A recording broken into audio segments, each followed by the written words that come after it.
evening. We're delighted to be here on Cape Cod. And what I'd like to do at the beginning is recognize and thank personally Dr. Cox, who's the president of Cape Cod Community College and who has helped arrange all of this for us. And I'd just like to say you have a phenomenal staff. They've done a great job, from Jeff to Donna and everyone else in between with Kendra. They've done a great job, so thank you. And a few welcoming remarks. We're delighted to hear that. And it is our privilege to have you here, and this evening we wish you a very productive and thoughtful hearing. I did want to make a brief pitch for the community college. As you know, we are very much vested into the training needs, the educational needs of the community. And given what we have happening now with Entergy, the plant in Plymouth, we have been very engaged both on a personal level with individual employees of the plant, as well as the leadership, in promoting training opportunities, educational opportunities that we can offer both here at our main campus location and at the Aviation Center at the Plymouth Municipal Airport. And we're very much committed to continuing that relationship, offering additional training in the future for the folks up there at the plant. So again, welcome, and I wish you well this evening. Thank you very much.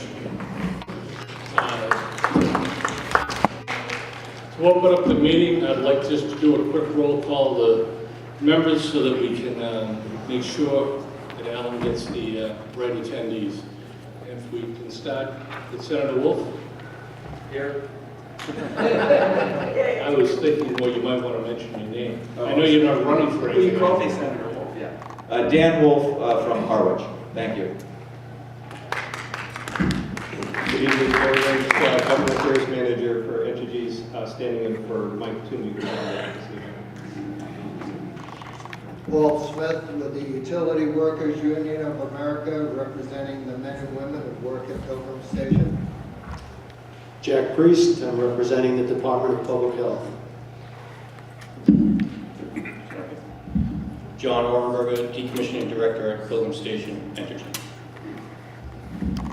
John Mahoney, Plymouth Board of Selectmen. Heather Leitner, Town of Plymouth Representative. Sean Mullen, Plymouth. Kurt Schwartz, Massachusetts Emergency Management Agency. John Flores, Possible Town Councilor, Governor's Representative. Robert Jones, representing Health and Human Services. Richard Grassi, Town of Plymouth. Pine Dubois, appointed by the Speaker of the House, representing you guys. Joe Goslin, Town of Plymouth. Pat Chormello, representing the Old Colony Planning Council. John Chapman, I'm the Undersecretary of the Office of Consumer Affairs and Business Regulation and designee of Secretary J.S. Dave Johnston from Mass DP. I'm the designee of Secretary Matt Beaton, EEA. Thank you, and I hope you get all that, Alan. First, our normal business course is to review the minutes of the previous meeting. Saw in many correspondence going back, folks had a couple of questions about it. And if we can get a motion from the panel, I'd like to defer our discussion and review of that in deference to both the elected officials that are here as well as the public to our next meeting, which is only a couple of weeks away, so we have more time for the elected officials. Anybody want to make a motion? Mr. Chairman, I'd like to move that we postpone the consideration of the minutes of February 21st until April 26th and have ample time for discussion at that meeting. Second? Second. Any discussion on the motion? All in favor say aye. Aye. Opposed? Right, that's done. The other thing I'd like to mention just at the outset here is to acknowledge that from the beginning, John Flores, who's here with us from the Cape, he requested and asked the board from the very beginning to have a meeting down the Cape.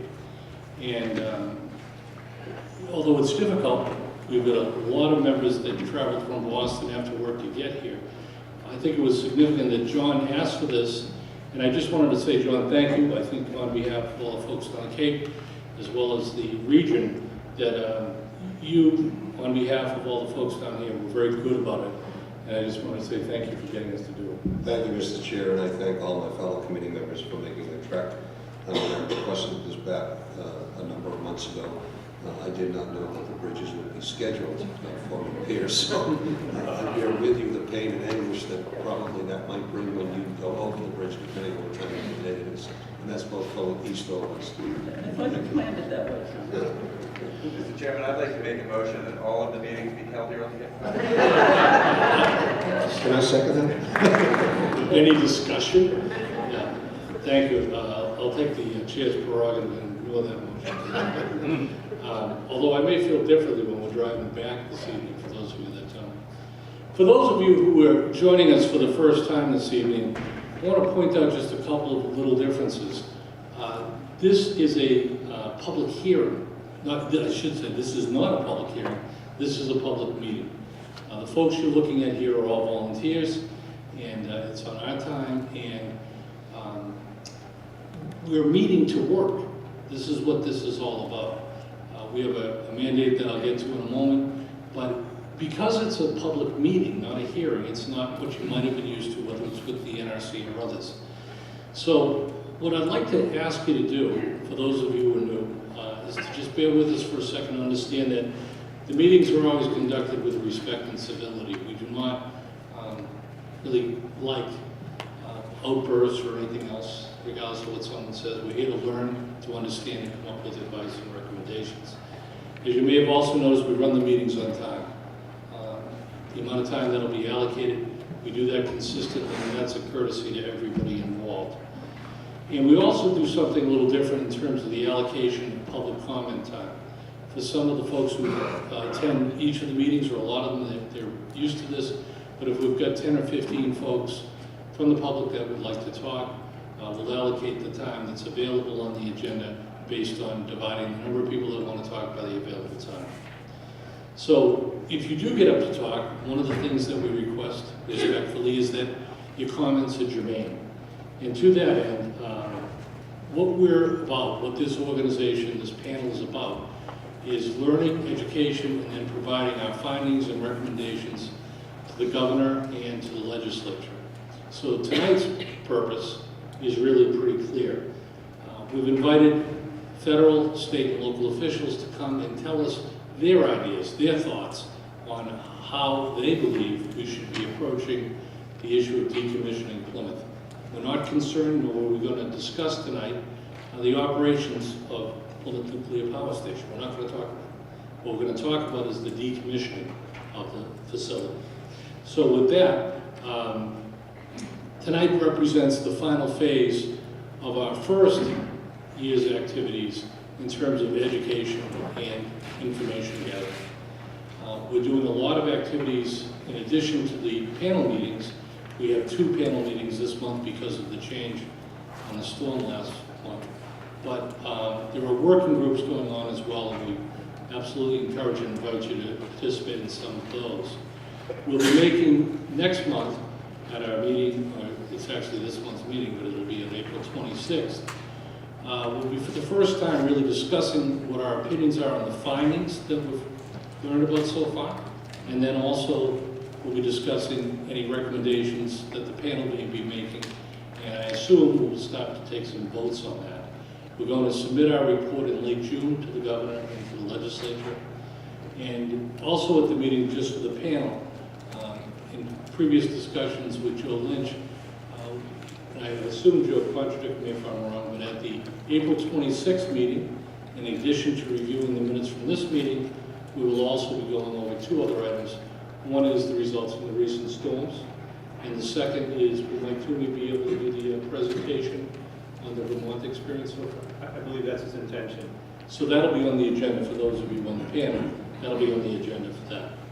So we're very honored this evening and pleased to hear from the elected officials who were able to join us.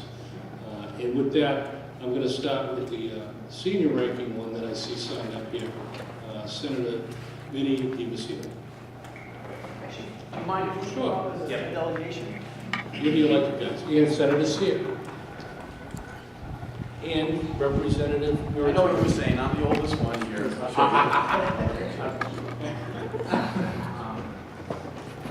Thank you, Mr. Chairman, Chairman Mullen, Chairman Schwartz, and through you to this distinguished committee. I first want to start by just simply saying thank you. I know that this is an citizens advisory panel, and to have all of your participation over the past months, spending time learning and listening and understanding how we as a Commonwealth can be in a better position to address the challenges of what's going to happen in regards to decommissioning a nuclear power plant is a big undertaking. And your involvement has meant a great deal. And I just kind of, just a little side note, I go back to when former Senator now, Dan Wolf and I worked together in the Senate when we were trying to make a case why this was an important thing. It wasn't probably on a lot of people's, in the Senate and the House worked hard on it as well, but it wasn't on a lot of people's radar screen. But the fact that we are doing this now, and we are doing this before the decommissioning process, and you are putting us in a position to understand and react beforehand really means a great deal to the Commonwealth of Massachusetts. So to each and every one of you, and to specifically to my colleague, who I know we fought the fight to try to make this happen. For those of you who know, sometimes Dan and I are always on the same page. It's a joke for those of you who know, but anyway, we have always been on the same page when it's come to the safety of this region, and it's been a pleasure working with you. Thank you for your commitment, even after leaving elected office, to be and continue to serve this thing.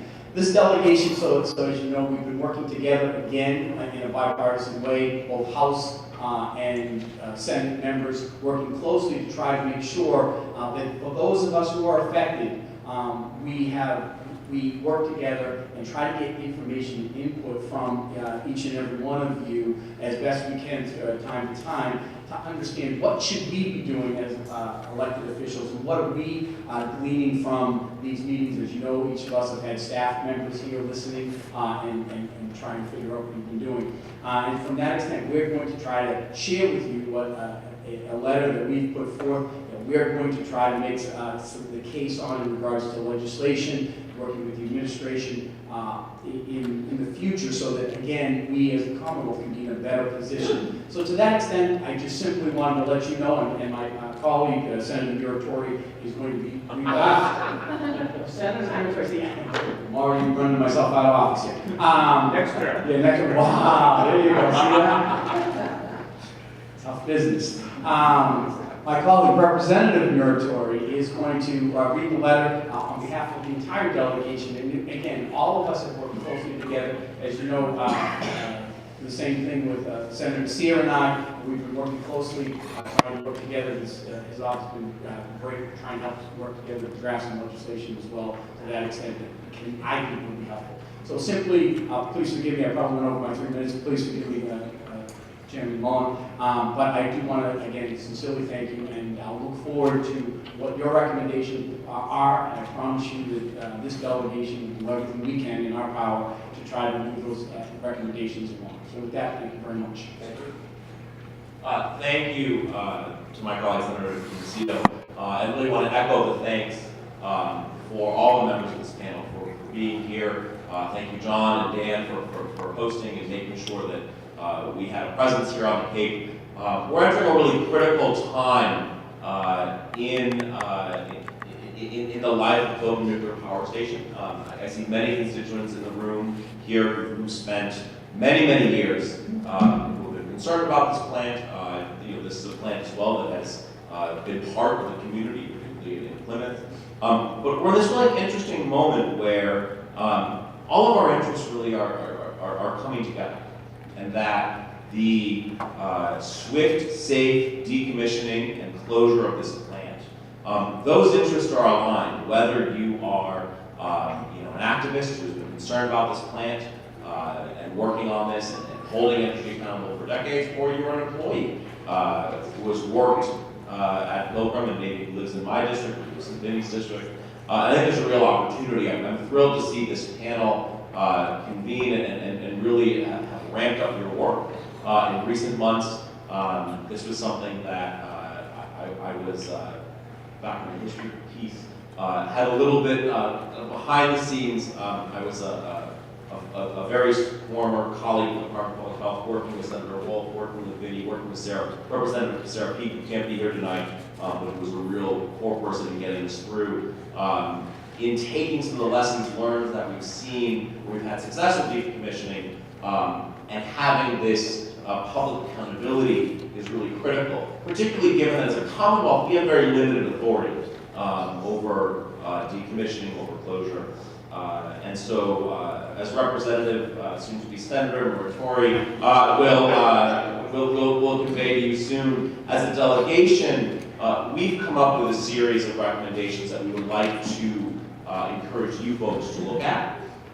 These are across the whole region, right? So this isn't a Cape perspective, this isn't a Plymouth or South Shore perspective. We've been working in a very bipartisan fashion. How do we go about the closure and decommissioning over these next several years is going to impact whether or not we're talking about Pilgrim Nuclear Power Station or for the next several years or the next several decades. And so the recommendations that we're putting forward, the legislation that I think we're going to hope to work with you folks to file, and of course with assistance from the Baker-Polito administration as well. I hope, and I think we hope as a delegation, and we feel very strongly as a delegation, will move us forward in the next, I think, critical 18 months. Want to give a specific shout out to the Department of Public Health. Their representative, Jack Priest, is here, Department of Radiation Control Program. I'm really impressed with the letter that the commissioner and that Jack and his agency has sent to Energy. I hope that Energy takes that recommendation, that request seriously. That's exactly the kind of work we need to see, and we need to see more of that. So thank you again for being here. I think I'll turn it over to Senator-elect Martori, and he'll read the letter, and we're glad to answer any questions you have. Thanks. Thank you so much. It's a great pleasure to be here, Senator-elect. So first of all, I want to reiterate what my colleagues on the Senate side said, but thank you all for the work you're doing. As Chairman Mullen said, it's a lot of volunteer work you're all doing. And it's terrific, great work that you're doing, and really necessary work that you're doing. So we do really thank you very much for that. I think nobody has really been so intimately involved with this than myself and Selectman Mahoney for over a dozen years as being on committees in the town of Plymouth, with elected officials in the town of Plymouth, et cetera. So we kind of know this issue really well, and we're really coming to an end game now. So we made some recommendation as a delegation that based on, I think, things we have learned over the years, I think a lot from what you have gathered over the last 8, 9, 10 months that you've been working on this and hearing from people, and from folks in the audience as well, and hearing people like Mary Lambert and hearing from them some of the things that would be important to the Commonwealth as we go into the final stages of decommissioning. So I do want to touch upon 5 recommendations. I have copies here that I will leave for all of you, and I will send an electronic copy to Chairman Mullen and Schwartz, and you can send it off electronically, but I will leave you copies here tonight along with the original signed by the entire delegation. So I want to start with reading the delegation who signed on to this, if I may, please, Mr. Chairman. So first of all, we have Representative Dylan Fernandez, Representative Joan Machino, Representative David Vieira, Representative Will Crocker, Representative Tim Whalen, Representative Josh Cutler, Representative Randy Hunt, as was stated earlier, Representative Sarah Peake, Representative Tom Coulter, Senator Patrick O'Connor, Senator Julian Sear, and authored by myself and Senator Vinnie DiMacedo. As I do want to say too, we have had discussions with the administration on these as well. And I think one of the things that already come out of it, as Senator Sear had just indicated, that we were recommending tonight, but DPH is always already working on, is the 10 milligram going to that level. So that was going to be one of our recommendations. So we're glad to see that that's starting to be worked on One of the other recommendations we have, the other four, is really to specify the Commonwealth's role and authority in this decommissioning process, similar to what Vermont has done. I know Selectman Mahoney and I have had conversations with Vermont in the past about some of the things they have done and lessons that we're learning from what they have done. So that is one of the areas. And what it will do is establish things like the Decommissioning Oversight Authority, radiological standards, emergency zone definitions, preparedness requirements and funding, site restoration and ongoing monitoring standards and reporting, environmental protection requirements, and comprehensive financial standards and requirements. So that would be one recommendation that we are prepared to file legislation on. Second one that we will be filing legislation on will be to establish a bill-back payment from Entergy and/or its successor to reimburse Commonwealth the expenses required to monitor post-shutdown, closure, and decommissioning activities. The next one is to recommend that the governor issue an executive order creating an interagency working group to be a liaison between the executive office agencies that currently interact. The working group should serve as a designated point of contact between the Commonwealth and Entergy and the Commonwealth and the NRC.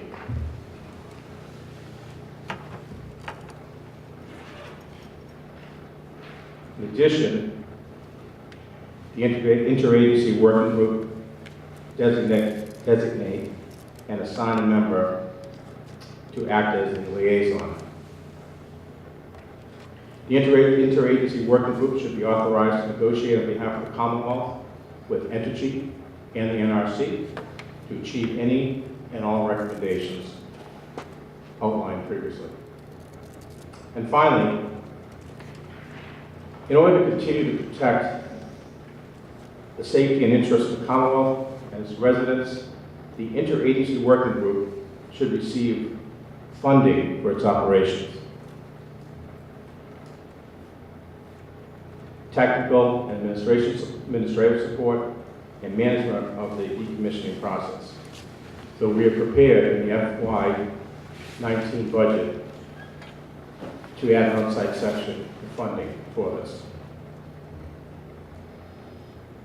And we look to have the appropriate money sufficient enough for the operations to be expended by the Executive Office of Administration and Finance. So those are what we are outlining as recommendations. We would really appreciate you taking a look at these and giving us your feedback on your thoughts on these. And we look forward to working with all of you and to come up with the best solutions for the Commonwealth, communities, and its residents. So thank you very much for listening. Thank you. Are there any questions from the panel members? Please. Thank you, Mr. Chairman, and thank you all very much. I think that's good work, and I'm very excited and just would like some timeline to give you feedback. Because I know when you talk about fiscal 19 budget, we're sort of at fiscal 19 budget point. So what is our window for comment? You have about 15, 20 minutes. That's what I thought. No, as you know, the House is doing its version of the budget very shortly. We start after May. Today we'll start. Today start? Yeah. Request. So they will do it, and then of course the Senate will then go later in the process as far as it's going. And again, this is a request, as my colleague knows, doesn't necessarily mean we're going to be successful, but we are going to try, because from what we've learned, we believe that it's important to have a single point of contact. I appreciate all of the efforts that have happened through you as far as what you've been able to put together. But when you're dealing with an issue as significant as this, sometimes it's issues with EOEA, and sometimes it's DPH, and sometimes it's public safety. All of these different agencies that are, have a different avenue that they're dealing with. In this case, having that one group specifically legislatively to deal, through the administration deal with it, think it makes sense to tweak funding to do that. So we're going to have to tweak. It's not going to be easy, but it is something that we're going to try. No, I think just given the, and you folks probably are, especially those of you who are citizens serving on this panel and the government folks who are here, is that there's no one single agency that has authority over Pilgrim. In fact, we have very limited authority, right, as far as what goes on the planet. And so I think there's a real feeling in the delegation that this needs to be addressed and coordinated across state agencies. That's why the proposal that this would be ANF, which sort of serves as a sort of higher administrative secretary to really get that level of direct contact from the governor's office to coordinate the whole myriad of pieces that we're going to see need to be looked at and negotiated over the next year. So that's really the intention as well. There was some conversation about whether or not NDCAP could do that. I think that there's a recognition that you folks are largely the volunteer citizen-based, and so we hope that you'll continue to be consulted by the interagency working group. The idea is to get this interagency working group led by ANF the resources to do that work, because we understand the rapid timeline that we have. And just to give you an outline of the timeline, my office started working on today an outside section of the budget that we're going to be submitting next week. We in the House are taking up the budget the last week of April, and so we will be debating the entire budget. Hopefully that will go through. That budget will be getting people, of course, all the entire delegation will be signing on. We'll be getting more folks in the Commonwealth to actually sign on. I'm confident we will to get that support to get that through in April.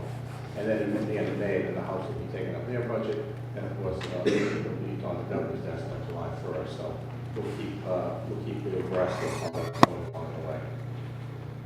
Any other panel members? John?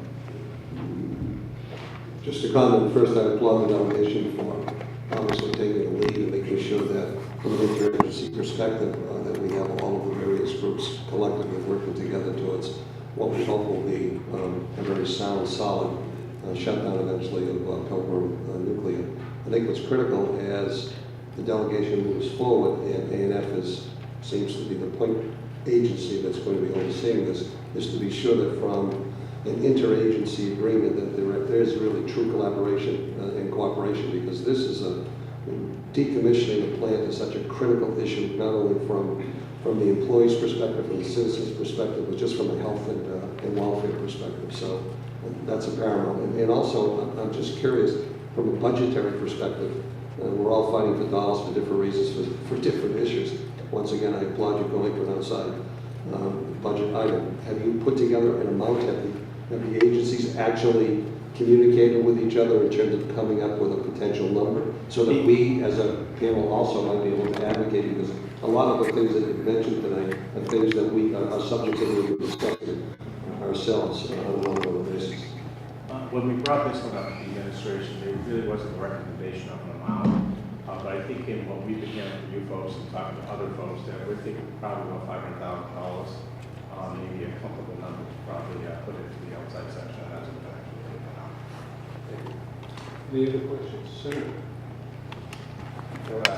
Thank both my successor and my former colleague. I consider you a colleague for life, actually. Sorry. And the representative. One of the things that's become very clear as we've done our work in the first year is that we actually don't have the resources, and I appreciate you acknowledging that we're all volunteers. We also heard from what's going on in Vermont that they put together the group, and they have real numbers. I mean, they've had to hire outside consultants. So I think the number you throw out there is probably I'm wondering if that's a one-time or an annual expectation. And I guess my other question would be, with the discussions that you've had with the executive branch, with the governor's folks, do they seem relatively supportive to this letter?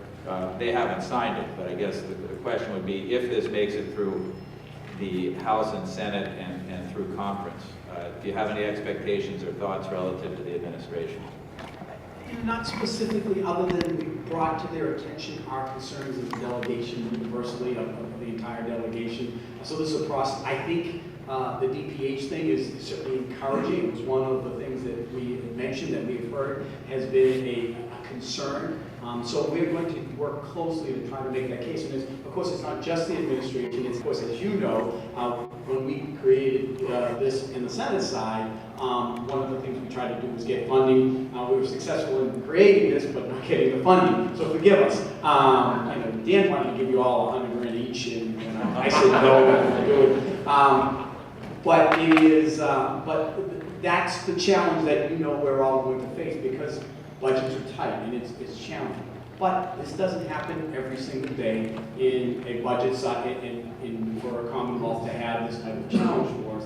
And it makes sense to have the Commonwealth in the best position possible to address this. And I just think that that's common sense. It's going to be a battle to make that case, but I think that we have a strong case to make. And we will advocate for it. I always like to minimize expectations in the sense that sometimes we're not successful, no matter how hard we try. And for those of you who have seen that, it's hard to convince other people that this is a big issue. We know it is, and that's why you're all here, and that's why you're working hard. But as that process goes, we're going to continue to work with the legislature and with the administration. They know, from my conversations with meeting with the administration, they understand that this is a big deal. They know the significance of it, and we're going to try to progress and work with them to hopefully have everyone on the same page. I can tell you the delegation is all on the same page. Mr. Chairman, follow up, please. The bill back that you have in section 2 of the letter here, is it the thought that that's going to cover whatever we put in the budget? In other words, are the two linked, or is that a different? So the bill back component is, the Commonwealth has a significant financial liability here. So just in what Entergy, through either statutory requirements or through agreements, there's nearly $2 million that goes to MEMA, I think up to $800,000 goes to Public Health. The town of Plymouth has a host community agreement. Each community that hosts that is part of the environment, the emergency planning zone. I believe the numbers like 100 and I'm getting foggy, so I used to know the number specifically, but I think it's 140 or something like that. So there's significant dollars, right, that if we don't negotiate adequately with Entergy under existing statute, those payments go backward, and they're supporting significant work. I think I'm sure I have many constituents in the community that want to see the environmental monitoring and the emergency planning work that goes on, particularly around the plant, continue so long as we have spent fuel in that spent fuel pool, which I think broadly is viewed as the higher risk element. There's a lower risk when we move into dry gas storage. There's a timeline, right, where that fuel needs to cool off. So that I think the argument we're going to try to make is that the Commonwealth actually, if we don't do this right, the Commonwealth actually has a lot to lose, and we'll be scrambling to come up with resources to continue the environmental monitoring, to continue the coordination of emergency planning, and so I think that is where the bill back piece is about. Specific to the 500,000 or whatever that amount is, that's sort of a one-time piece. So I don't know if we're going to get that, but I think the bigger expenses the Commonwealth will and may incur. I do want to comment too, and then go back to the administration for a minute.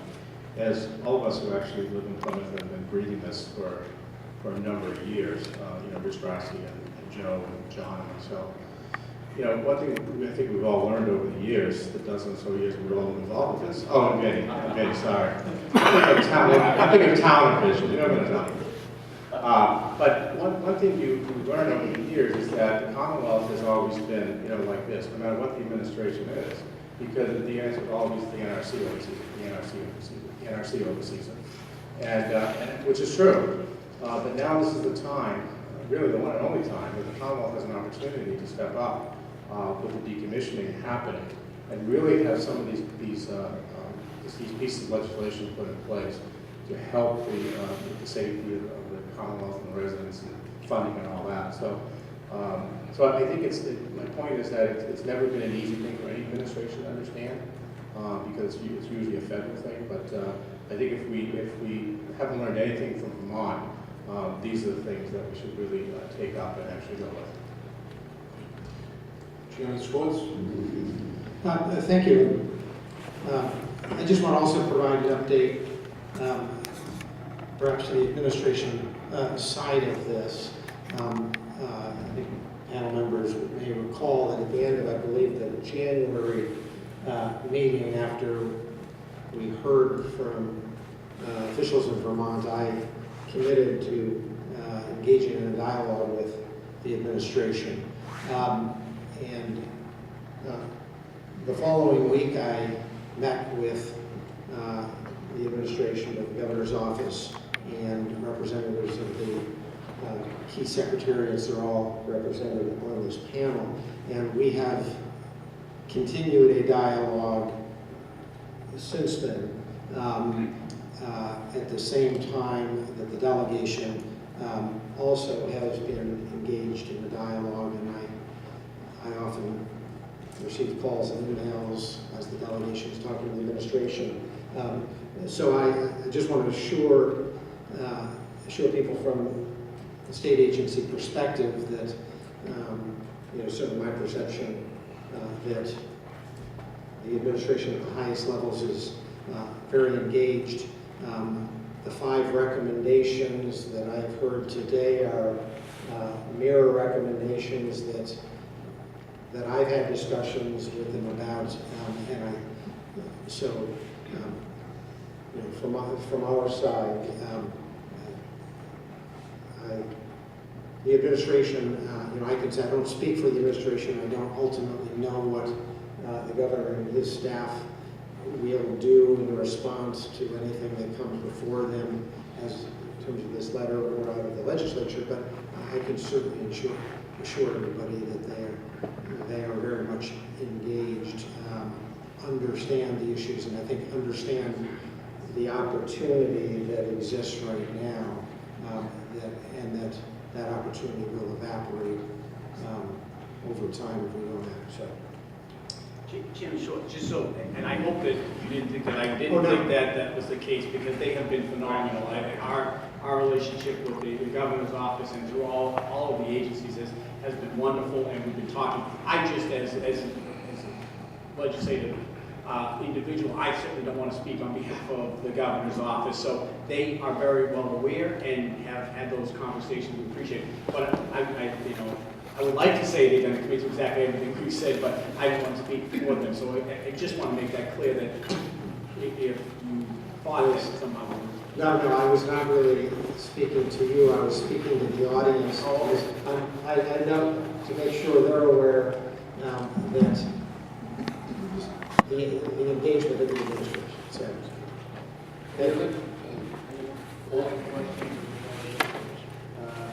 There's another citizen of Plymouth, member of the good senator. And thank you, Representative Muratori. This is not the Commonwealth's first nuclear power plant decommissioning in the town of Rowe.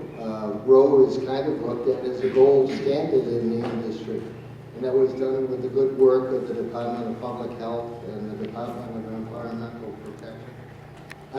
I just wonder, this new legislation, what benefit as opposed to, it certainly seems new, and certainly these are good subjects to be explored, and I would look forward to working with the legislature, but I just wonder what it adds, if I may. I mean, I think when you look at what's happening, Rowe was done, and of course it's a different setup than what happened here. This is a merchant plant, that was set up differently before deregulation. And so the challenge is that we now have an X amount of dollars to do decommissioning that we know of. We don't know how expensive that's going to be. In the old, when it was Rowe, the way I understood it was, whatever the costs were, that would have to be, that was borne by the ratepayers. And so the challenge is making sure that we're in a position as a Commonwealth to be able to address all of the, the challenges that have happened here. And I don't want to take anything away from Roe, as you cite. But this doesn't happen every single day. That happened quite some time ago. A lot of people, I think most of us that are here, have never really addressed or been in elected office or had been active when Roe was. Maybe some of you have, but not most of us. I think that these specific things help bring people together. And at least from my experience, there are issues that DPH works on closely, and there's situations that economic development that you would hear from economic development, consumer affairs, that they're addressing. The EOEA has issues that they have under their purview. Public safety has its concerns, but it's the coordination, and I know the administration, what we're trying to do is strengthen the administration's position, bringing it all under one purview, under one group, so that everyone's kind of on the same team. And it's like, well, that's not me, that's somebody else. And frankly, from a citizen, we've kind of run in, as Representative Muratori shared, is that's the NRC's, that's somebody else's issue. Well, we don't do that because it's there. We're trying to work together. This is, I don't see this in any way in conflict with the industry or any agency. I think we're all on the same page. We're trying to garner and bring us all together. The goal is to make sure that we're all in a position that we create the greatest public safety, that when this thing is decommissioned, that plant is back and can be utilized as a resident of Plymouth. I think you and I both want that plant to be in a situation where it can then be sold to somebody else and utilized, and we can start reaping new tax benefits from people who live on an amazing coastline. That, with all due respect, as long as it's a nuclear power plant and it's not decommissioned before it's decommissioned, we aren't going to see that revenue. But when it's cleared up and something else can go there, we will. And so we just think that this works cooperative with everybody, and so you can tell us if you think this is a good idea or a bad idea. We're sharing with you what we've heard. We will try to do what we hear. If you feel as a committee that you think that this is a bad idea, then please tell us that you don't think this is moving in a direction. But to me, I think, and to the rest of the delegation, we felt, and I don't want to speak for everybody, but I think we've spent a lot of time on this. We feel like this would be helpful. And I apologize, Paul, for leaving you out, and Heather as well. Paul was actually one of the first people, along with Rich Rothstein, who I met with as a selectman, being a liaison for the Nuclear Matters Committee, and I learned a lot from these guys. And one of the things that I learned that was always frustrating to me is that the town of Plymouth and or the Commonwealth never had a seat at the table to talk about anything to do with the power plant. And I think that for us, this is our opportunity to have a seat at the table. As the senator said, it's just getting everyone together on the same page and working together. And this is our one and only opportunity to do that. So I think that's why we feel there'd be a benefit to the Commonwealth, but also to the town of Plymouth as well.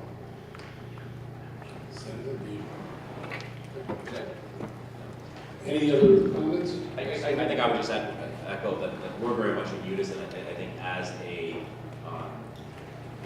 as a Southeastern Massachusetts delegation, in really trying to figure out, all right, how do we make sure that the Commonwealth's interests and the interests of all our constituencies, are met. We haven't always been, historically, I think Cape legislators have been have had a different relationship and perspective on the plant than state folks maybe representing Plymouth. That's all converged, as I mentioned in my opening remarks. And so I think that really reflects the unison and agreement that we have. And also understanding that if we're going to safeguard all the communities we represent, we have to be fully in the same direction. And with that, hopefully, we'll be able to support what Representative Muratori is able to do in the House, and then what Senator DeMacedo and I are trying to get done in the Senate in preparation for the FY19 fiscal year. Before I yield to you, Senator, anybody else that hasn't asked a question?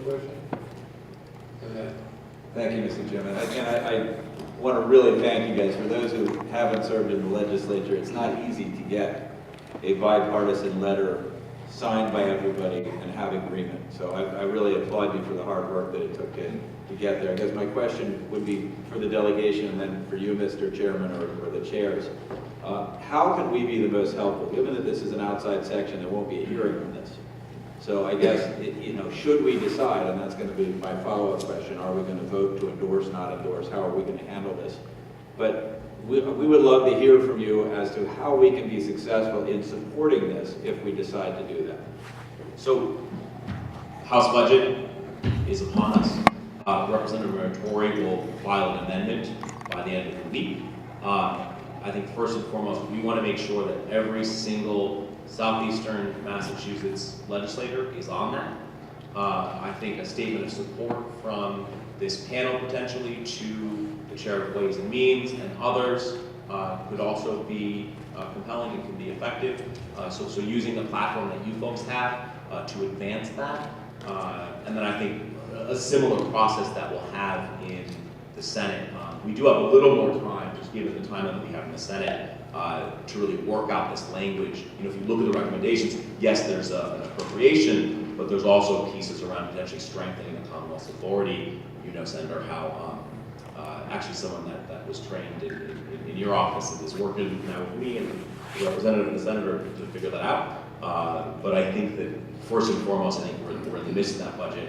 The more, if this is just sort of Plymouth and the Cape and Islands, I think we need, and as you saw from that list of folks, the greater a radius that we can get in support, I think the stronger hand that we'll have that will give the representative, and then subsequently we'll have in the Senate.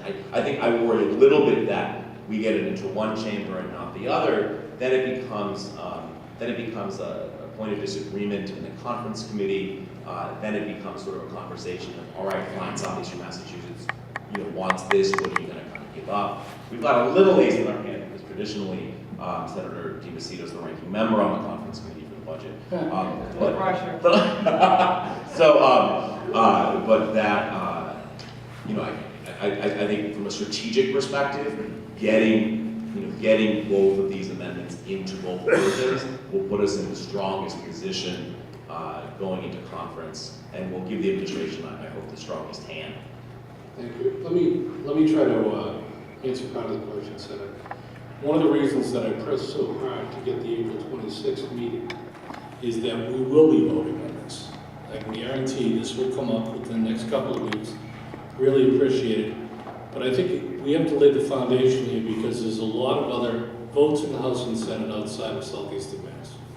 And the administration is gaining a greater understanding every day. And this is not hyperbole. This, in my opinion, I'm not speaking for the panel, is the single greatest long-term public safety threat, not only to our region, but to the Commonwealth and to New England. We have got to do this right. We have got a great partner in Entergy. They want to do it right. We want to do it right. And what we're seeing, and this is unprecedented that I've ever seen, completely bipartisan, that everyone in this audience, I'm sure, is supportive of what you're trying to do. Now, there may be additions, but what I can tell you is that come April 26th, well in time for any of the subs, well in time for the Senate budget, this committee, this panel, will take a vote on these recommendations and others, and we'll support it. Our job, I think, collectively and individually where it's appropriate, is to make sure people realize how serious this is. To make sure people realize what each of you said, which is that we're all in this together. This isn't us against them. This isn't anything like that. This is the administration, the legislature, the constituencies all in it together. So to your point, Senator, we're going to vote on this on April 26th, I'll guarantee you. I just wanted to clarify, though, that in the House, our outside section budget item is due this Friday. So I am going to put it in for this Friday. It will all be in there. We can always, during budget week, if your support comes through, that's terrific. We can pass that along. But we can also change things as they go along through the Senate side as well. Conference committees. Just unprecedented. Thank you very much. Just a follow-up here is to your question is that you have spent the time, you have listened to the testimony, you have listened to the experts, The fact that we as a delegation can go back and say, this distinguished panel has really spent the time, and this is a, as you say, a big, significant issue that I know for most people who don't have to deal with it every day like we all do, have heard from the experts who have spent the time and are sharing with us, this would help the Commonwealth as a whole, not just Southeastern Massachusetts, but the entire Commonwealth. And that's what we're trying to do. And I'd like to think we are all on the same page here, because it makes sense for all of us. I mean, that plan, the process, goes smoothly, we all win, and that's the goal here. And we have every expectation that it will. We just want to make sure that that the administration and the Commonwealth of Massachusetts has the tools to do it. Thank you. We all commend it. We're going to move on to the next speaker. Anybody else? Good. Unfortunately, Congressman Keating could have joined us, but his best right-hand man, Mike Jackman, did.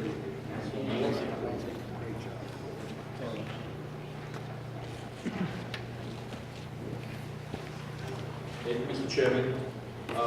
My name is Michael Chapman, District Director for Congressman Bill Keating.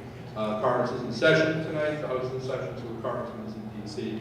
I would also note, just for your record, Mr. Chairman, Senator Warren and Senator Markey also had representatives who may not have had a chance to sign up, just duly noted. I do have a letter from the Congressman which I'd like to read, focusing on issues that certainly are not new to this panel, cybersecurity and some of the legislation on the federal levels dealing with decommissioning. Dear Chairs, thank you for the opportunity to share my thoughts on the decommissioning of the Pilgrim Nuclear Power Station. I applaud the panel for its work over the past year in bringing to light the many aspects of decommissioning that will impact residents all across Massachusetts. It should be noted, and it's not news to this panel, that the planned decommissioning of Pilgrim is part of a nationwide trend. In the 10-year period between 2013 and 2023, approximately 17 nuclear plants are likely to have ceased energy generation operation. Communities coast to coast are facing the same challenges. The safety and security of the plant as it transitions to decommissioning and dismantlement, the long-term fate of spent nuclear fuel, the decline in low-carbon electricity generation and how to make up for it, the eventual decline in high-wage union jobs at the plant, and the need to restore the property to community usefulness. Communities facing similar challenges can and should collaborate, sharing the best practices to encourage safety and prosperity during the decommissioning and site restoration process.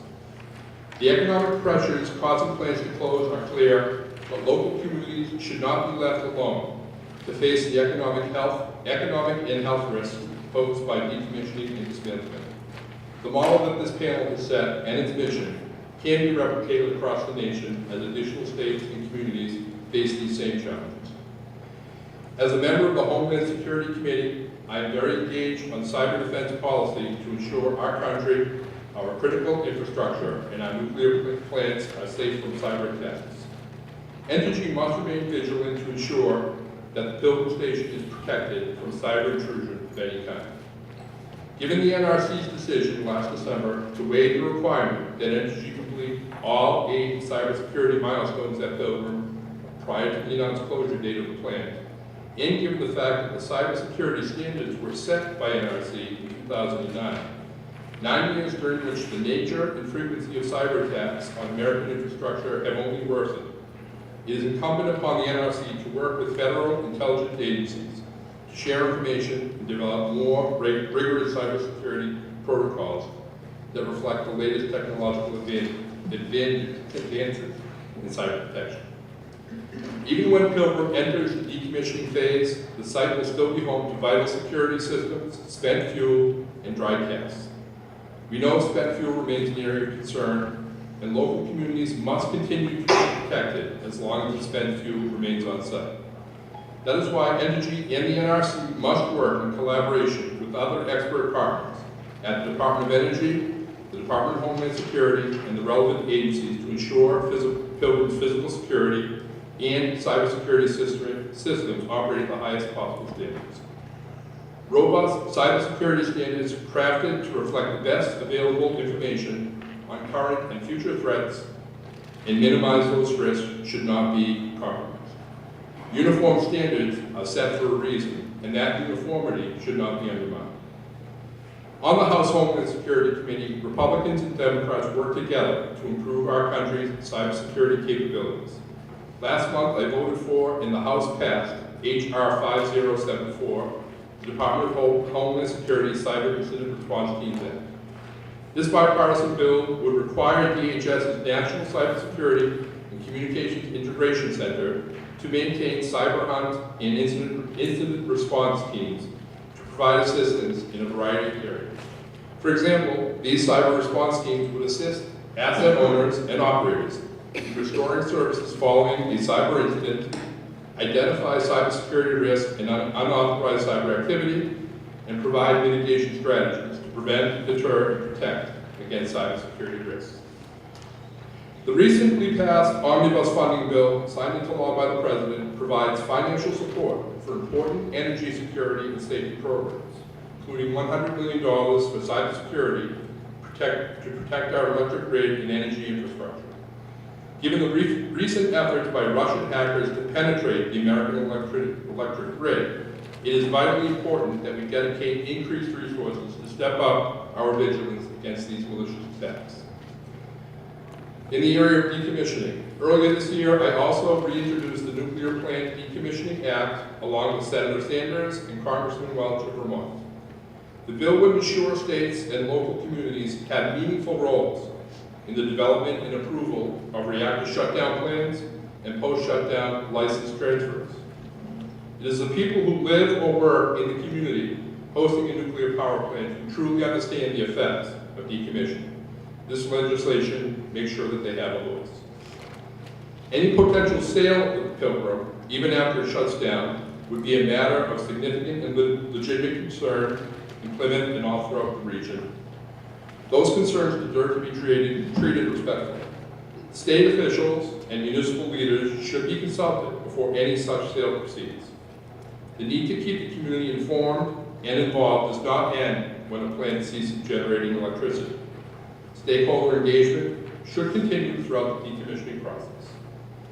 Hundreds of thousands of residents and thousands of local Pilgrim staff appreciate that full decommissioning of the station and complete restoration of the site will take many years. We must ensure that these complex tasks are done safely, skillfully, and completely, so that the Plymouth community and our region is economically and environmentally protected today and tomorrow. Sincerely, William R. Key, Member of Congress. Thank you, Mr. Chair. Before you leave, Mike, are there any questions, comments from the panel? Hearing none. Thank you. Thank you, Mike. Would either the representative of Senator Warren or Senator Markey's staff like to say anything? Please introduce yourself because we don't have you written down on the list. Hi, thank you for having me. I'm Senator Warren's Southeastern Mass Regional Director. My name is Adrienne Durango. So I have a statement here tonight from Senator Warren on Pilgrim Nuclear Power Plant, but as her regional director, I'm also happy to continue the dialogue to ensure that the safety and security of our Southeastern Mass constituents is paramount throughout the process. So her statement on Pilgrim is, I'm greatly concerned at Entergy's poor public safety record at the Pilgrim Nuclear Power Station. Entergy has shrugged off federal safety requirements, citing the May 2019 shutdown date as a reason to forego critical investments in safety upgrades that protect our communities. The latest cybersecurity concerns at Entergy headquarters are evidence that these upgrades are necessary. Furthermore, Pilgrim's stagnation in column 4 of the NRC's safety rating system demonstrates that improving safety is not a priority and signals greater concern for the bottom line than the people of Southeastern Massachusetts. The NRC must insist Entergy fully and swiftly comply with federal safety regulations, and if Entergy continues to operate Pilgrim without regard to critical safety standards, I insist that the NRC take the necessary steps to shut the plant down.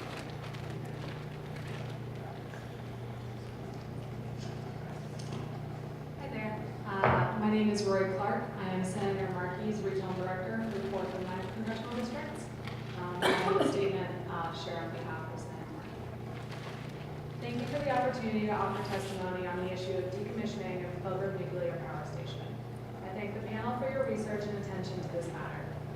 I know I speak for all residents when I offer my thanks for your thoughtfulness and advocacy. Just this winter, Pilgrim suffered a slew of issues, including loss of outside power events, emergency shutdowns, faulty clamps, leaks, and more.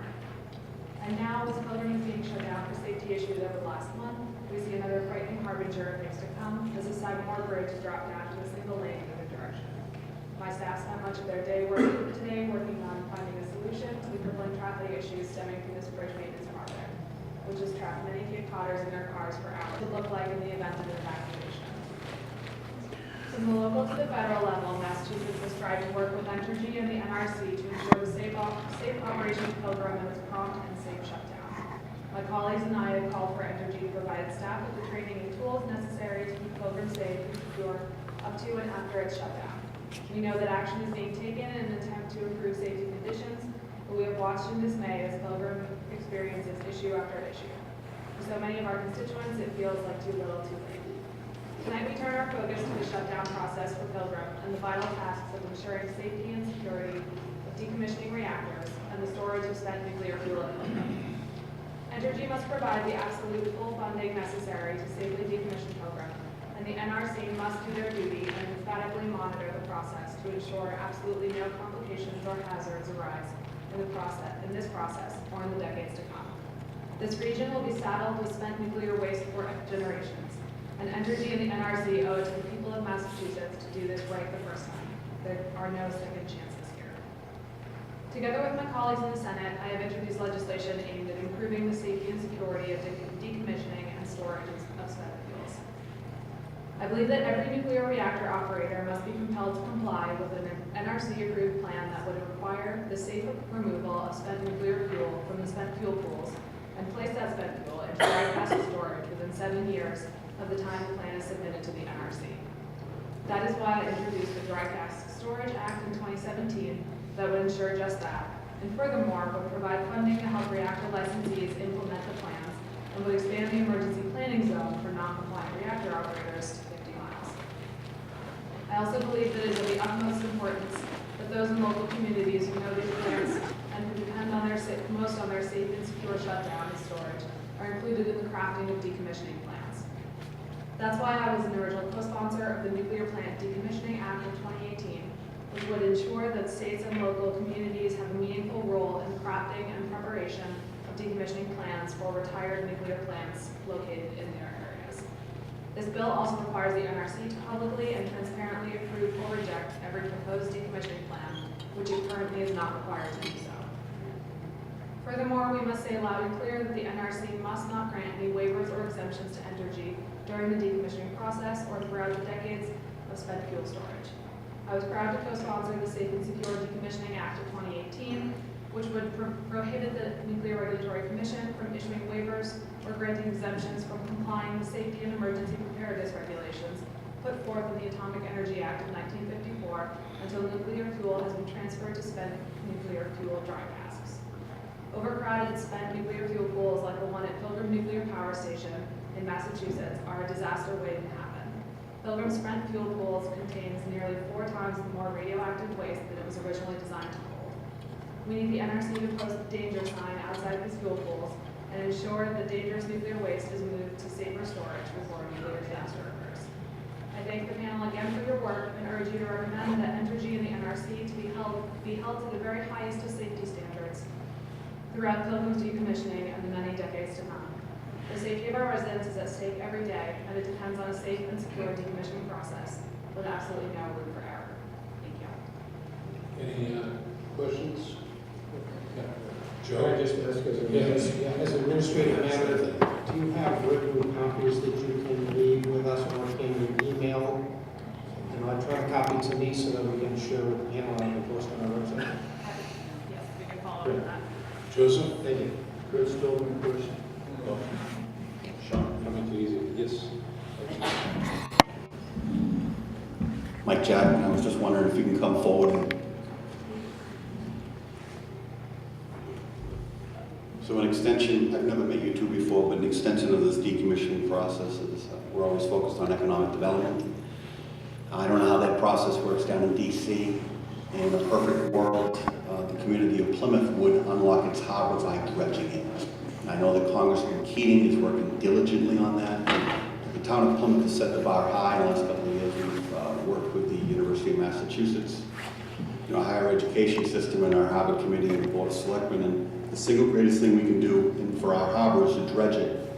And if we do that, then small cruise ships can come in, 100 to 150 passengers. They can come in 7 days a week, 24 hours a day, and in theory inject millions of dollars into our downtown waterfront economy.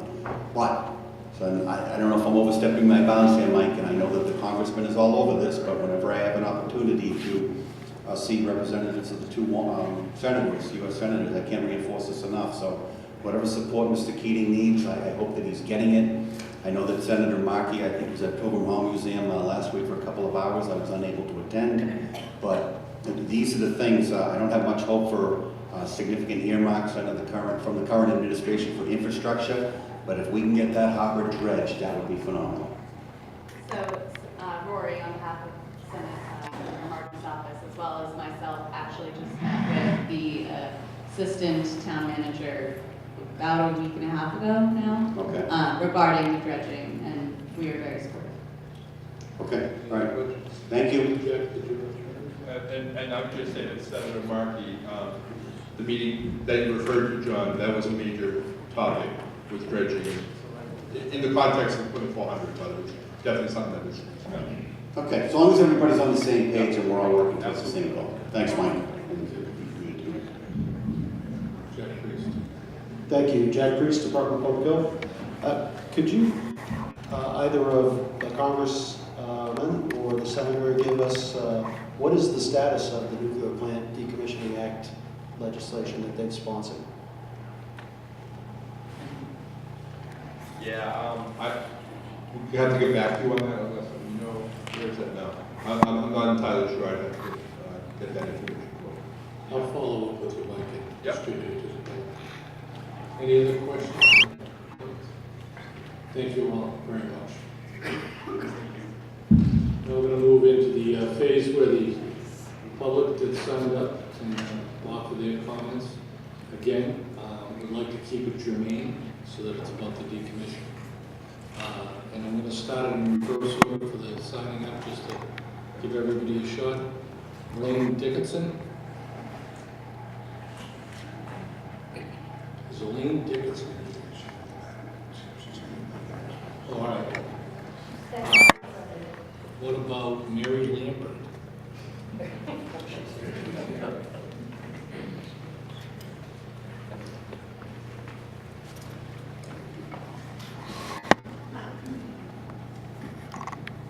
Mary, we're going to try to keep it to about 5 minutes or so.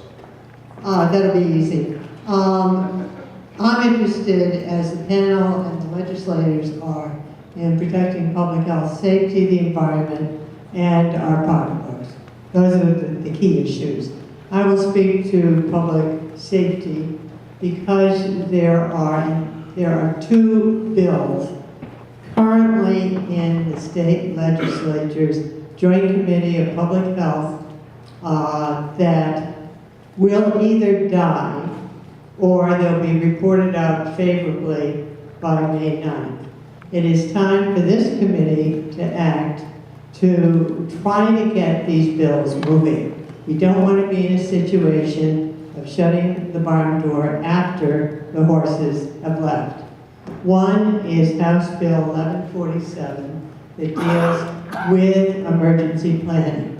It would require Entergy to continue paying post-operations for emergency planning until the spent fuel pool is empty.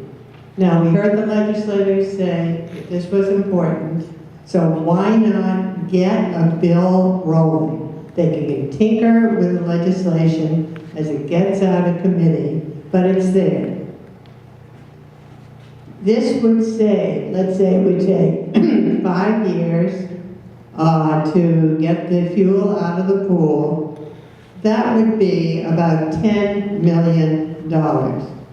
So that would, if the bill doesn't go anywhere, that would mean that the state or the local communities would have to decide We can't pay for it, so too bad, public. You do not get the protection you deserve, even though the greatest threat is in that spent fuel pool. Or we can all step up to the plate and assure that bill gets out of committee and then can move on the process being done in any way, changed in any way that might be appropriate.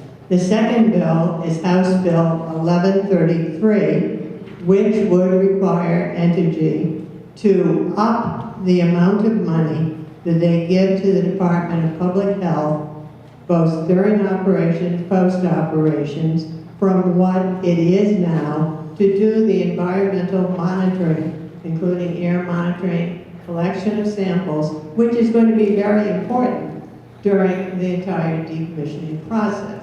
Currently, Entergy pays $180,000 a year, a fee set in 1972, which is disgraceful.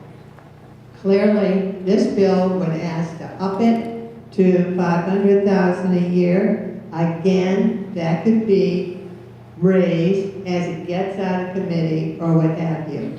So I'm going to be very short. This is an opportunity to address these two issues and to do it now, because really in about a year that reactor is going to be closing, and is that the time to try to start legislation? No, let's get our ducks in order now. Thank you very much. Thank you. Before you leave, does anybody have any questions for Mary or comments? Thank you, Mary. Okay, great. We'll try Elaine again if she's back. Sorry.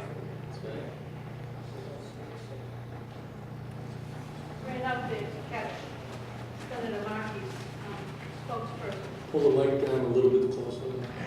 Lori, she had made a statement that because the bridges are being worked on and they're down to one lane, that it would really be hard if something happened to Pilgrim for us to evacuate. There is no evacuation plan for us. We shelter in place. We don't evacuate, whether the bridge is open 2 lanes or 1 lane. At that time, they will close the bridges for us so that the people in the Plymouth area can get out of town. We shelter in place. And as Kurt Schwartz told us a couple of years ago, at a later date, they'll come and relocate us. So that's why I like the President's press comment. I'm representing the Cape Town Winders tonight, and we would really like to add some urgency, talking about moving the fuel. It's an imminent threat to us now. And this map, sorry I don't have a large one, but I can give you a copy here, shows if there's a fire in the fuel pool, that the danger can go all the way from Manhattan up to Nova Scotia.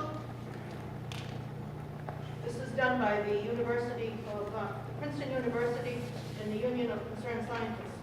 I'll give one here and you can pass it down. That threat is real. And I appreciate Chairman Mullen's statement a little while ago about this is the #1 safety threat to the people in the state, this plant. So I appreciate that we're having the meeting on the Cape today. John Flores is the one that pushed for that, and I really appreciate it. And the other people from the Cape do.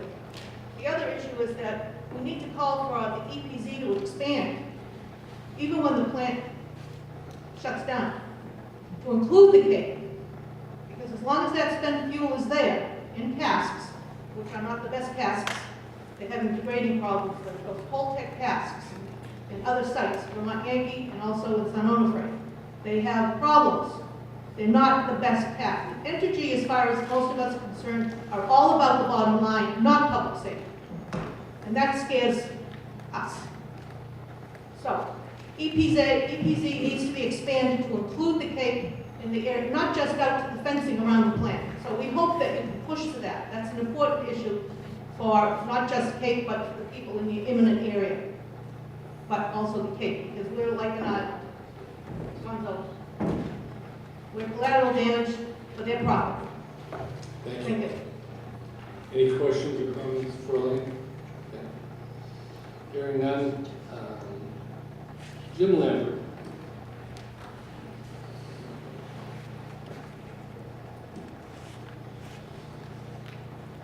Most of you know me. I'm Jim Lampert, a member of the Duxbury Nuclear Advisory Committee, and also work with guest with my wife. What I'd like to start tonight briefly was, Rick, you raised the question of recommendations. And I believe you said recommendations would be made and voted on 2 weeks from tonight, 26th of April. They'll be discussed. I assume some will be voted on. I guess it's the timing that somewhat concerns me. When will those recommendations, as far as I know, there have been no recommendations made by any subgroup, exception of the recommendation of DPH as to what the cleanup standard should be. And I think it's critical that those recommendations be posted and publicly available, and the public have an opportunity to respond to them before any vote is taken. And I hope the committee panel can run its business that way. Second, in terms of recommendations, we submitted some preliminary thoughts and recommendations to this panel some months ago. Today, we sent you 9 what we referred to as thoughts. And if you looked at those are largely recommendations. I was happy to hear, and hopefully not surprised, that there's a considerable amount of overlap between what we would recommend be done and what we've given you some detailed memorandum as our thinking is why with what the delegation has submitted. And we would hope to be able to continue to work with both you and the delegation between now and the time the recommendations are actually voted on and presented to the governor. Time is short, and there are recommendations that need to be made now. First and most important is clearly the cleanup standard. Let us remember, as people have said, oh, the NRC looks after us. The NRC's job ends the moment the license is handed back. There will be stuff on site, residual radioactivity, largely what's there now, long after that is handed back to the state, and the state will have the power then clearly to say what can be done with land that doesn't meet what the state thinks the radioactivity level should be. Same thing will do with casks. That piece of land the casks sit on will not be released, but the casks themselves will continue to be there, barring hope. There's no certainty. People keep saying, oh, they'll be gone in 2047, take your guess. Good luck. This panel and the state cannot afford to make its plans based on the assumption, the hope, and the prayer that those will really be gone in 20 years and won't be here for the hundreds of years that the NRC thinks is possible. Third point, it was just mentioned on the movement of the fuel. One recommendation we strongly suggest this panel make, and we actually think Energy would completely agree, is that all of the spent fuel pool, all the fuel in the spent fuel pool, be moved out into dry casks as quickly as possible. Everything I've heard from the Energy side and looking at the plans say they want to do that too. It's economically in their interest. It's clearly in the public safety interest of Pilgrim, and that should be the clearest recommendation that everyone on this panel should be able to agree to. Finally, just very quickly, the question of cybersecurity that was briefly addressed. This is a significant problem. There were, as Jack had mentioned, 8 stages that all power plants were supposed to go through. For some reason that to me is completely inexplicable, the NRC gave Energy a pass and said, oh, you don't need to complete this. That is not the way you plan. That is not the way you secure safety from cyber attack, which made it through into the Energy headquarters. It made it into parts of the other nuclear industry. And the only reason it probably didn't make it through the operators here is they didn't try. We will do our best to get to you updated recommendations, melding everything we've heard tonight for people to consider. We ask that you consider them. We ask that you read them. We ask also that you look at the paper we submitted a few weeks ago on what the NRC will likely do to change the decommissioning rules and put into your minds how that is going to affect public safety going forward. Jimmy, before you go, let me just I said it earlier, this is a challenge for the group, for the panel, to do this many meetings, including the working group meetings, all at the same time. And what we'll try to structure is working backwards from the date, which will be the annual report date, to try to figure out how we can compress what we all wish we had more time to do. What I can assure you is that on the 26th, any recommendations that any member of the panel brings up will be discussed for as long as we can bear it and gone through and possibly voted on. So I commend you and Mary and all of the other folks in the room who have shared your thoughts, your knowledge, your expertise, your experience with the panel members, and each and every one of us can bring up recommendations. So thank you. And can I assume from what you have said that you'll have the public input on those recommendations before any vote? I know you can't assume that. No, you cannot assume that. You can assume that by the time we finish discussing it, this is a working group. You'll be here listening to us. We'll offer the chance again for input, but we're gonna be a working group. This isn't a public hearing. I know it is not a public hearing. Public input after the vote is not particularly useful. You know, people always ask for points of order and things that could happen. Thank you. Can I ask Yeah. a question? Chairman? Yes, excuse me. Just a question, I may have misheard.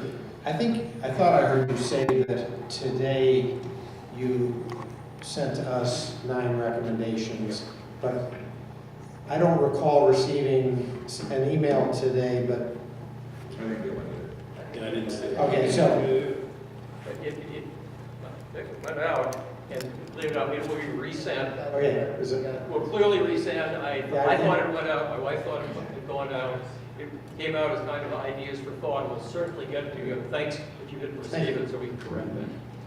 It's that cybersecurity thing. You're not making it through my firewall. Rob Wilson?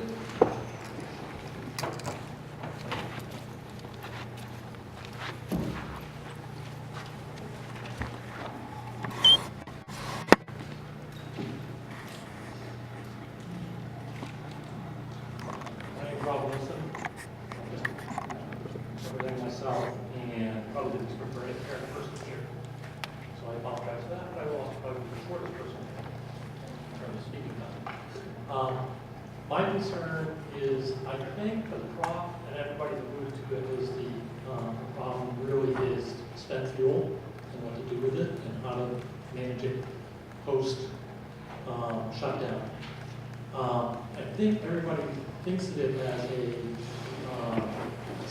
problem to be dealt with rather than an opportunity. And my idea is a blue sky, coming in late, not knowing anything that you've seen before in any of the recommendations, and I do apologize for that. And being 2 weeks before the vote, I do apologize for that too. But if the fuel was put into these dry casks, and then I think the problem is they still need to be cooled, if I'm not mistaken. And why can't that, once they're in a cask, then everybody just kind of forgets about them, put them in a corner somewhere and hope no one, does anything with them. But if they were actively being used to, I know it's low-grade heat, but if they can be used to generate some energy, then that would be a way for somebody to be monitoring them and be able to use that, and someone's going to be concerned about it until they're essentially safe to be used. That's my only thought for this. Thank you. Any comments, any questions? Thanks, appreciate it. Janet?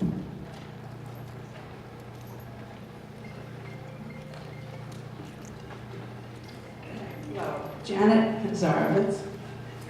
I'd like to take this opportunity to say something positive. Many concerns that we do have, and I agree with everyone that's spoken before me. But we have had a successful first step in progress towards a safe result in the decommissioning of Pilgrim. Thanks to the conscientious work of the site cleanup and restoration working group, Mass MDPH member Jack Priest has written and has asked the department to that the Energy Corporation establish radiological standards for release level of residual radioactivity of 10 milligrams per year for all pathways, and residual radioactivity be reduced to levels as low as reasonably achievable. And this standard is well below what the NRC would recommend, and had not there been some progress made on this, that we might be dealing with a higher level. And he also asked that this be part of the post-shutdown decommissioning activities report.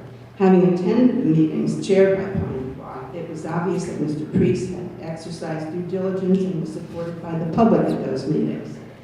That spurred public input and subsequent letters to be heard at the DPH. Speaking for the Pilgrim Legislative Advisory Coalition, we ask that the legislation now before the Joint Committee on Public Health be supported by the committee and by our state and federal legislators, representatives who are here tonight. And I would also like to say that in response to our legislation, the group that has proposed legislation, that Pilgrim Legislative Advisory Coalition would be completely supportive and would help in any way that we can to further this legislation and the work of this committee. Thank you. Thank you, Jan. Any questions or comments for Jan? Thank you very much. And thank you, Co-Chair Schwartz, for giving an update. On our schedule, we have about 5 to 10 more minutes. If there's anybody that didn't sign up but would like to speak, we can give you a total of about 5 minutes. Is it? Please. Just please make sure to identify yourself so that Alan can get you in the minutes.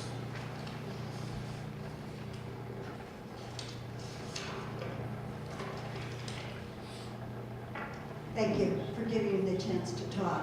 I'm Margaret Rice Moyer, and I'm a member of the Pilgrim Legislative Advisory Committee as well. And I, again, also would like to say thank you to everybody here for the hours that you put in. I know that this issue is such a complex and big issue that it's just hard to know where to start. But I'm a little concerned, and I just want to feel better about this. My feeling is that there seems to me to be a little bit of a complacency around the relationship, the good relationship between the corporation, Entergy, and all of the various protective agencies, and that makes me really uncomfortable. As we've seen over many, many years, and in particular this past winter, Entergy has really betrayed the people of Southeast Massachusetts repeatedly. And I think the NRC has tacitly encouraged that betrayal by never taking on any of the dangerous situations that have occurred, even those that have been set up and determined by the NRC. So I guess what I really want to say very briefly is I would like to know that there isn't any naivete here about how well everybody works together and whose interests are being looked after. I understand on the panel, for the most part, people are trying to think about what is best for the Commonwealth. I don't believe that's true for the corporation, and I guess I just want to hear from somebody that you know that it has been difficult and disappointing in the past, and that your eyes are open to making the corporation step forward and take some responsibility for the danger that is at hand. Thank you. Any comments? Thank you, Mr. Chairman, and thank you for the comments. I do want to let you know that we meet with all of the agencies. I've met with just about everybody on this panel, and we continue to do that as part of our regular job.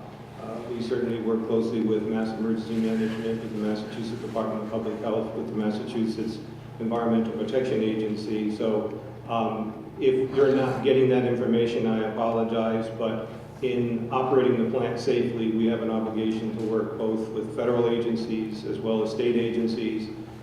We do that commonly. So while we may not come about as that, behind the scenes, that is our job to interface with them, and we've been working very closely with this panel, including the working groups. But we are very much engaged both in dealing and talking to people, and we're taking the planning and transition to decommissioning very seriously. We've assembled a very senior team. I was involved with Yankee Row. I directed the site closure there. So we have the experience, and our commitment is to do this right, and we're listening to all the comments tonight, and we're going to take them very seriously. Thank you very much, and I do hope that is true going forward. Yes, If I could, the committee's been together for a goodly amount of time, and I think when we all started, there was a healthy skepticism because each individual would be appointed by the state, either the Speaker of the House, okay, or representing the town of Plymouth, or representing the men and women who work there. I think we each came to the meetings, okay, with this is who we're representing, but certainly over the meetings having an appreciation for others' opinions and a respect so that we are working for the greater good. Okay. I'm just going to say from your lips to God's ears, thank you. One last public comment from Rich Russ, and I'm sorry we're out of time.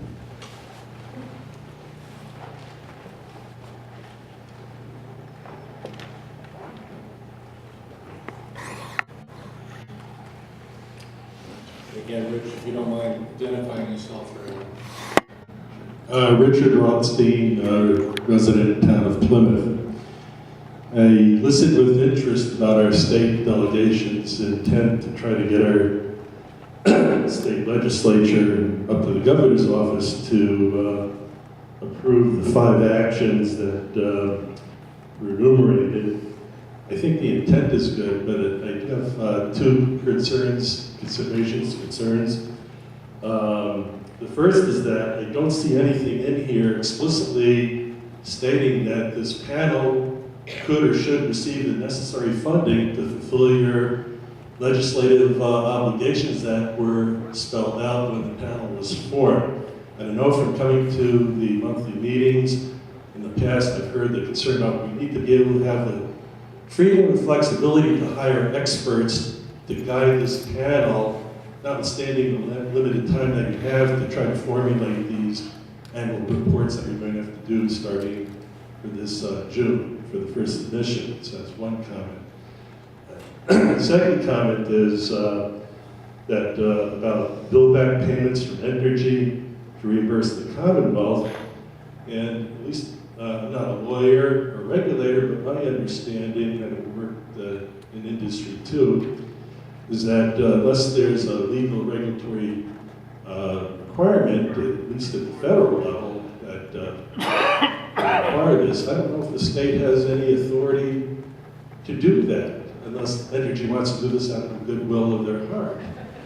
And that's just the way it is. And seeing how our state's economy is suffering right now, I'm hopeful that there could be some monies coming in, as discussed in this proposed 5-action plan, but at the moment I'm not hopeful. I hope I'm wrong.